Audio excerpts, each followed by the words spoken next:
you guys doing? Good. Well, guys, I was born this way, and there's no medical reason why that happened. My brother and my sister were born with arms and legs, and sometimes in life, things happen that don't make sense. My doctors never thought that I'd be able to walk, and today, I'm walking. I'm from Australia. Anybody one day want to go to Australia? It's such a cool place. And I now live in LA. I'm a Southern California boy. So I only live about 4 hours from here.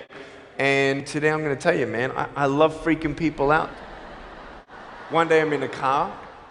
I'm in the front seat. I'm not driving, of course. Can you imagine if I'm driving a car? They reckon they can put a joystick, that thing that controls my wheelchair, we can put that in a car. Like, how fully sick is that?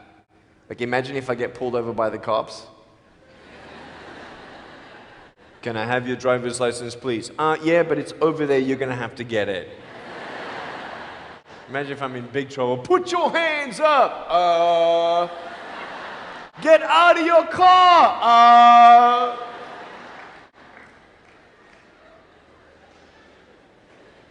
So I'm in the front passenger seat, we're at the traffic lights, and this car comes up next to us, and this girl's looking at me.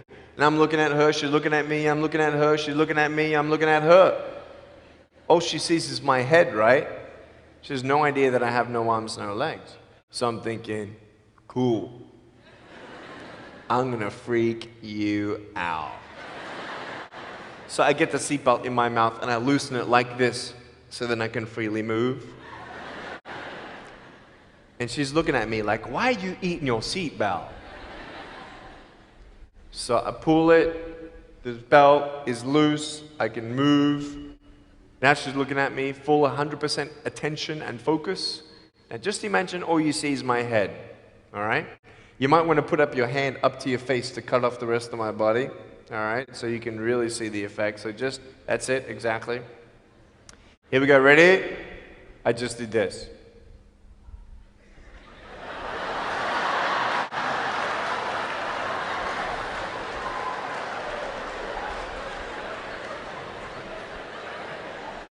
And her face, man, she was like, she nearly ran the red light, man. It was so good. My parents always said, Nick, you don't know what you can achieve until you try it. And the doctors looked at me and said, he's not going to walk, he's not going to go to school, he's not going to do anything in his life. And then my parents, they just loved me like crazy and said, you got to try. Try this, try that, try this, try that. And I'm thinking sometimes like, Mom and Dad, you're crazy, man. I have no arms, no legs. How would I ever be able to do this or do that? But they encouraged me and they loved me. And as human beings, we're waiting for stuff like that. We all want love. Everybody say love. Very good. We all want love. And, I went to school and I wanted to be cool, You go to school and you want to be accepted, And so you see these guys and you're like, oh, man, Everyone swears like every third sentence, F this and F that and F and this and F.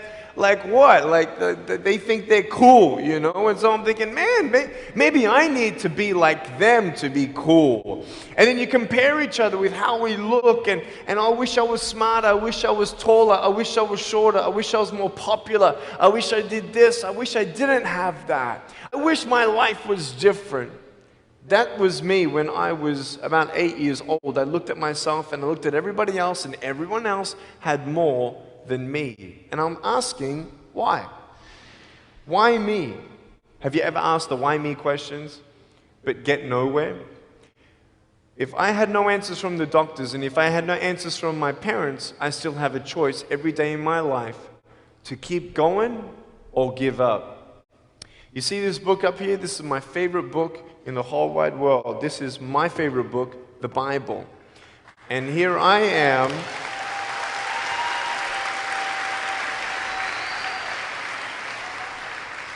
And here I am, and for me, that's my full potential in all that I can be here on earth. And so encouragement takes me closer to all that I can be, and discouragement takes me away.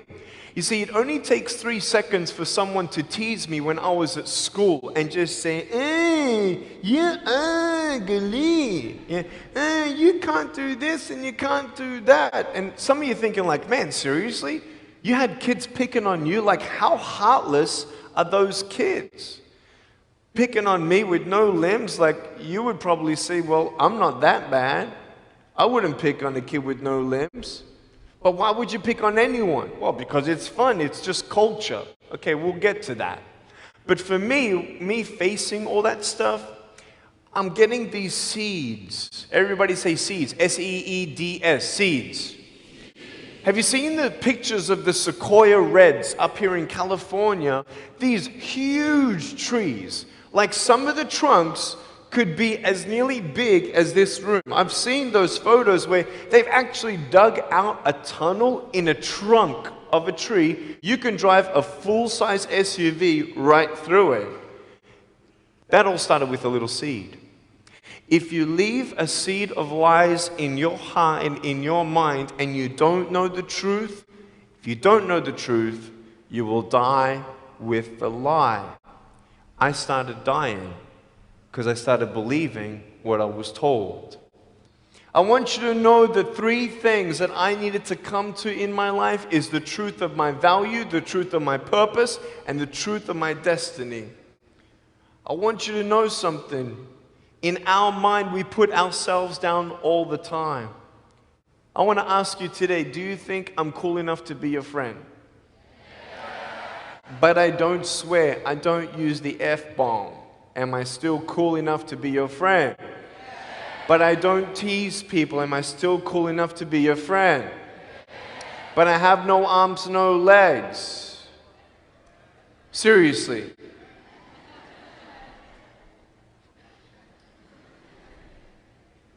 You would be my friend even though I have no arms, no legs. So you're telling me it actually doesn't matter, right? If it actually doesn't matter for how we look, then why do we tease each other for how we look if it actually doesn't matter? Why is it that we look ourselves in the mirror and we see us, well, we're having fun. Oh yeah, man, we're just part of culture, man. There were 12 people one day teased me, taking me away from my hope. 12, 11, 10, 9, 8, 7, 6, 5, 4, 3, 2, 1. Don't worry, I won't fall off, because if I did, I'll break my arm. But 12 people teased me one day, and I can put a pretty brave face on, but cry on the inside. For real. Oh, it doesn't hurt. Yeah, it hurts. There was this one bully. I became his target for 3 weeks. And every time I go by him, I was 13, he was 17. I was in my chair. I'm only 4'9" in my other chair, my old chair. He's like 6 something, so he's huge, right? So I'm looking up at him, and every time I go by him, he's like, hey, there's Nick. He has no... And you can imagine what he said. And I'm like, what's his problem, man? So I tried to avoid him, and I was so embarrassed. He would say it really loud, and everybody would be looking, and some would be laughing. I'm like, what is this guy's problem, man? So one day, after 3 weeks, I went up to him, and I said, hey. He's like, hey. I said, can you please stop it? He said, stop what? I said, stop teasing me. He said, what are you talking about? I said, every time I walk by, you say that stuff. He's like, what stuff? He didn't know how to take me on. So I'm looking at him and said, nah, man. Every time I walk by, you say exactly this, and I want you to stop. I forgive you, but stop it. He's like, oh, is that hurting you? Now, I could have said, nah. Or I could have said, yeah. It takes a level of humility to actually say, actually, I don't like that. It's killing me. And I said, yeah, it's hurting me. He said, all right, I'm sorry, man. I was just, playing around. He said, give me a hug. He said, what? I said, give me a hug. He was like, all right. So I gave him a hug. I'm a hugging machine. We made the Guinness Book of World Records. 1,749 hugs in 1 year. We did it last year. My arms fell off, all right? The scary thing about hugging so many people is that anyone can just pick me up and take me home, all right? Like, what am I gonna do? Like, hit him or something? It's like, pretty mean headbutt, right?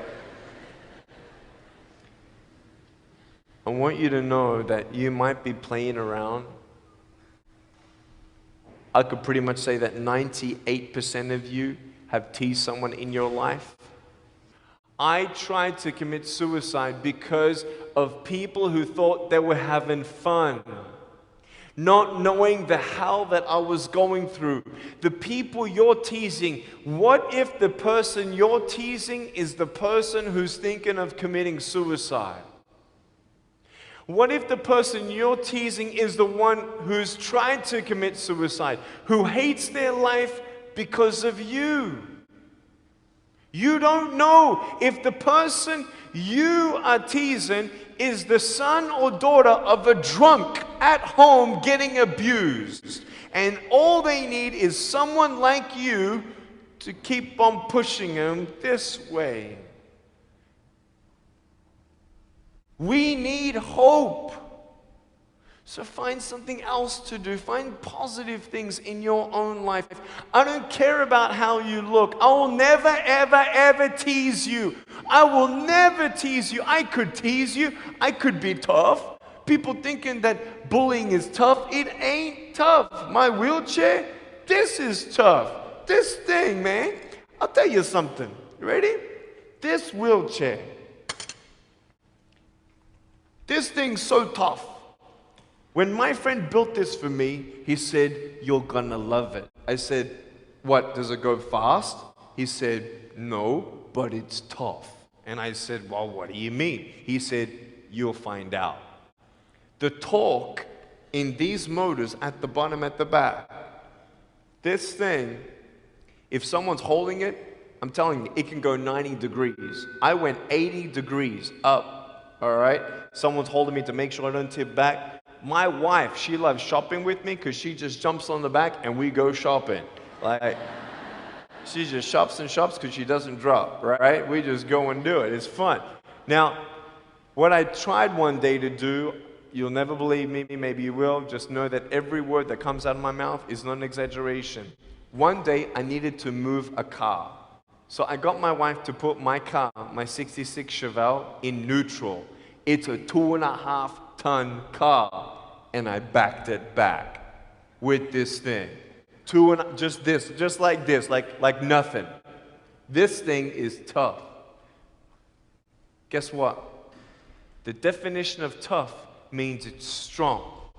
To show your strength, you need to do something that's difficult. I would sound so stupid if I said, hey guys, I got a Matchbox car one day and I got some fishing line and I towed that Matchbox car all around all day. How tough is my BMW? That's stupid. That's the same thing with bullying.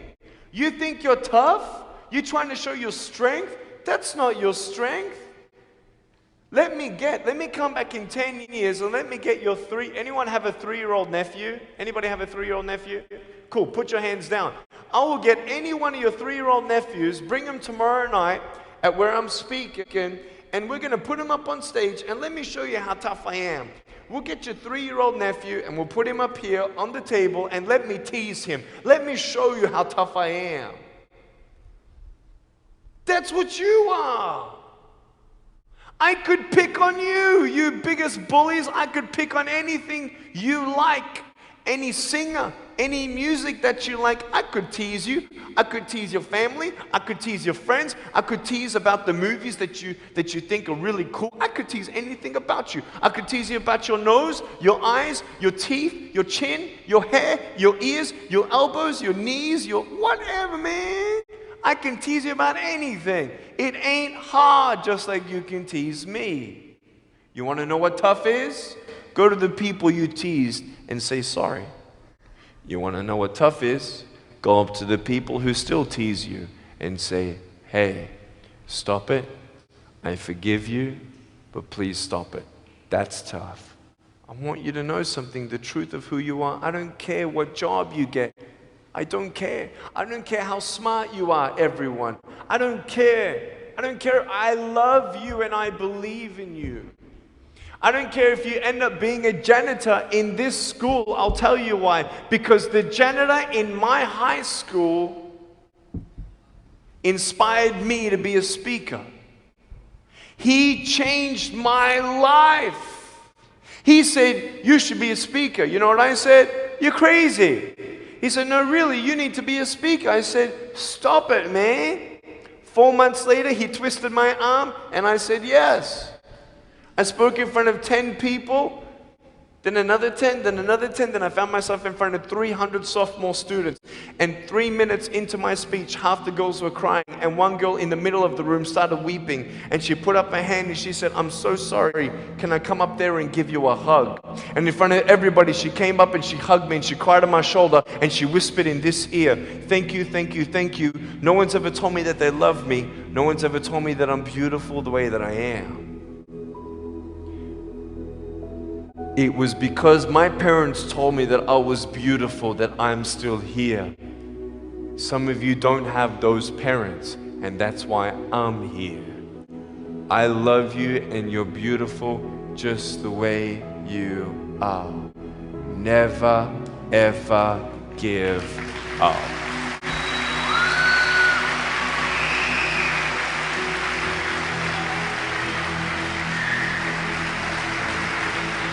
How many schools do you think that I spoke to actually stopped bullying altogether? Okay.